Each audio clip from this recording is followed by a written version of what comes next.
नूतन films present.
रहिले उपास हो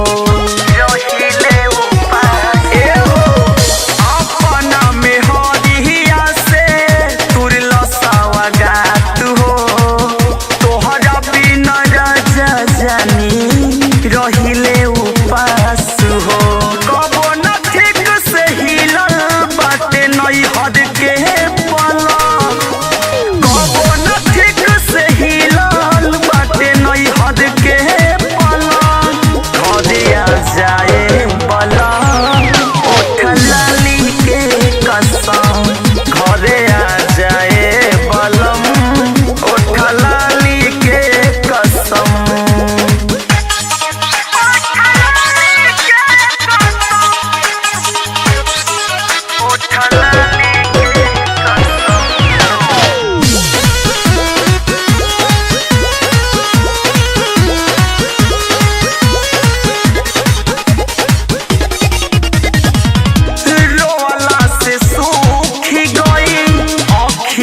के कजरा कोइली मोर झाई हमरा केसिया के गजरा केसिया के गजरा रोवाला से सूखी गई आँखिया के कजरा कोइली मोर झाई हमरा केसिया के गजरा प्रेम चंचल आनंद सैया करो सनोज सतेंद्र सहजद सैया करो सरम घरिया जाए बलम ओठ लाली के कसम घरे आ जाए बलम ओठ लाली के कसम।